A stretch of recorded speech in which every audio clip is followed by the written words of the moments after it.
একটা ইসলামী দল তার ইশতেহার পড়ে দেখেন, সেকুলার দলের ইশতেহার যেমন হয় ওই দলের ইশতেহারও তেমন। আপনি আপনার এই বক্তব্য প্রত্যাহার করুন। আপনার এই বক্তব্য পুরো জাতির বিরুদ্ধে গিয়েছে। উনি লক্ষ লক্ষ মানুষের সামনে একটি দলের ইশতেহার না পড়ে উনি বলেছেন এটা কোনো ইসলামিক দলের ইশতেহার না, এটা নাকি সেকুলার ইশতেহার। আপনার কাছে জানতে চাই আপনি কয়টা দলের ইশতেহার জীবনে তৈরি করেছেন? আপনি যদি এই সম্পর্কে কিছু না জানেন তাহলে আপনি চুপ থাকুন, কিন্তু আপনাকে এই কথা বলার অধিকার কে দিল? দয়া করে জাতিকে বিভ্রান্ত করবেন না। আপনি ইনিয়ে বিনিয়ে নায়ের পক্ষ অবস্থান নিয়েছেন, নায়ের পক্ষ অবস্থান নিলে আপনার খতিবি অবৈধ হয়ে যায়। মুফতি আব্দুল মালিক সাহেব যে বললেন যে এই সংগঠনের নির্বাচনী ইশতেহারটা সেকুলারদের মতো, এটা তো স্পষ্ট, কারণ এদের লোক, এই জামাত ইসলামের লোকেরা স্পষ্ট করে দাবি করেছে যে প্রচলিত আইন আমাদের জন্য যথেষ্ট। হযরত আমিরে জামাত বলেছেন যে বাংলাদেশের বিদ্যমান যে আইন, সেই আইনেই বাংলাদেশ চলবে, যেখানে সব ধর্মের সম্মান এবং মর্যাদা রক্ষা করা হবে এবং এই আইনটাই যথেষ্ট। জামাত শিবিরের নির্বাচনী ইশতেহার বলেন অথবা তাদের গঠনতন্ত্র বলেন, এগুলো যদি আপনি পড়েন আপনার কাছে নির্ঘাত এটা মনে হবে যে জামাত শিবির আসলে কোনো ইসলামিক দল নয়, এটা একটা সেকুলার ধর্ম। দেখেন তো তাদের নায়েবে আমির তাহের কি বলছে দেখেন। বিদেশের সকল শক্তি এই বিষয়ে একটি একমত যে Jamaat is a moderate Islamic organisation, democratic organisation.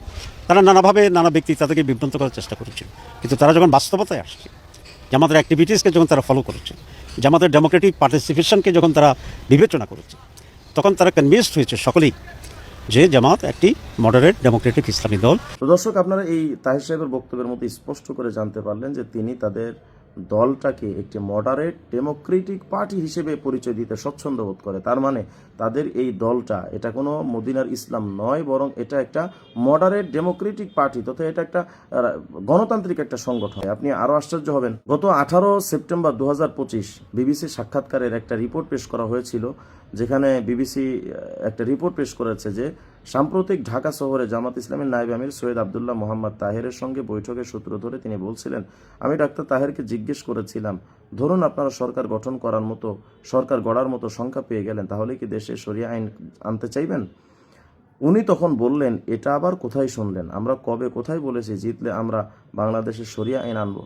তার মানে ডক্টর তাহের এখানে স্পষ্ট করে বলেছে যে আমরা শরিয়া আইন আনবো, এটা আমরা কোথাও বলিনি। তার মানে তারা ইনিয়ে বিনিয়ে শরিয়া আইনটাকে অস্বীকার করতে চেয়েছে। শুধু তাই নয়, আপনি আরও আশ্চর্য হবেন, গত কিছুদিন আগে খ্রিস্টানদের যে একজন প্রতিনিধি আমিরে জামাত ডক্টর শফিকুর রহমান সাহেবের কাছে গেছেন, পার্থা দাস, সেই পার্থা দাসকে স্পষ্ট করে জামাত ইসলামের আমির শফিক সাহেব বলেছিলেন যে আমরা শরিয়া আইন কায়েম করব না। দেখুন প্রমাণ। ধন্যবাদ এই সুযোগ দেওয়ার জন্য। আমি ন্যাশনাল খ্রিস্টিয়ান ফেলোশিপ অব বাংলাদেশের জেনারেল সেক্রেটারি পার্থা দাস, জামাত ইসলামের আমির মহোদয়ের সাথে আমরা কথা বলেছি। উনি যে আশ্বাসগুলো দিয়েছেন সেটাই আমি একটু আরবার রিপিট করতে চাই, যেটা উনি জাতির উদ্দেশ্যে বলেছেন। সেটা হলো, যদি মহান সৃষ্টিকর্তা ওনাদেরকে এই দেশ পরিচালনা করার সুযোগ দেন, তাহলে এই বাংলাদেশের শারিয়া ল অর্থাৎ শারিয়া আইন উনি বাস্তবায়ন করবেন না। এটা আমাদের জন্য খুব ভালো বিষয় ছিল। এই অনুষ্ঠানের মধ্যে জামাত ইসলামের আরেকজন দায়িত্বশীল তিনি স্পষ্ট করে বলেছেন, হযরত আমিরে জামাত বলেছেন যে বাংলাদেশের বিদ্যমান যে আইন, সেই আইনেই বাংলাদেশ চলবে, যেখানে সব ধর্মের সম্মান এবং মর্যাদা রক্ষা করা হবে এবং এই আইনটাই যথেষ্ট এখন। অর্থাৎ এই জামাত ইসলামের মূল টার্গেট হলো যে প্রচলিত আইনটা তাদের জন্য যথেষ্ট। তো আমার বক্তব্য হলো, প্রচলিত আইন যদি যথেষ্ট হয়, তাহলে জামাত ইসলামীকে ইসলামিক দল হিসেবে সরকার ক্ষমতায় আনার আমাদের দরকারটা কোথায়? বাংলাদেশের মানুষ তো জামাত ইসলামকে নিয়ে স্বপ্ন দেখেছিল যে তারা শরিয়া আইন কায়েম করবে, কিন্তু তারা শরিয়া আইনকে স্পষ্ট করে বাদ দিয়ে তারা প্রচলিত আইনটাকে নিজের জন্য যথেষ্ট মনে করেছে। তাদের নির্বাচনী ইশতেহারের মধ্যে যেখানে তারা শরিয়ার আইনের কথা না বলে বরং সেকুলারদের চিন্তা চেতনা নিয়েই যারা নির্বাচনী ইশতেহার ঘোষণা করেছে, তাদেরকে মুফতি আব্দুল মালিক সাহেব সেকুলারদের চিন্তা চেতনা লালন করে নির্বাচনী ইশতেহার ঘোষণা করেছে, এটা বললেন তো অসুবিধাটা কোথায়? তিনি মিথ্যা বললেন কোথায়? তিনি তো বুক ফুলিয়ে সত্য স্পষ্ট করে জাতির সামনে বলেছেন। এটা আপনাদের ব্যথা লাগে কেন? যদি আপনাদের এটা দিয়ে এই সমালোচনা শুনতে কষ্ট লাগে, তো নির্বাচনী ইশতেহারের মধ্যে আপনারা সেকুলারদের চিন্তা চেতনা ঢোকালেন কেন? যদি আপনাদের সৎসাহস থাকে তো নির্বাচনী ইশতেহারে আপনারা বলতেন যে আমরা বাংলাদেশে ক্ষমতা আসলে আমরা শরিয়া আইন কায়েম করব।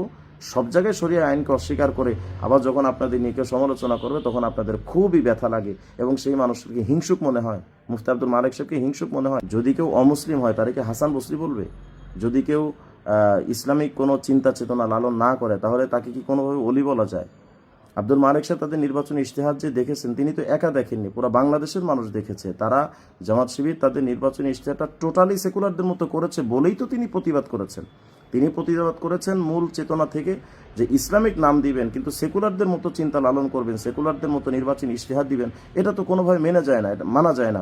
এটা তো ইসলামের নামে একটা জাস্ট একটা ধর্ম ব্যবসা।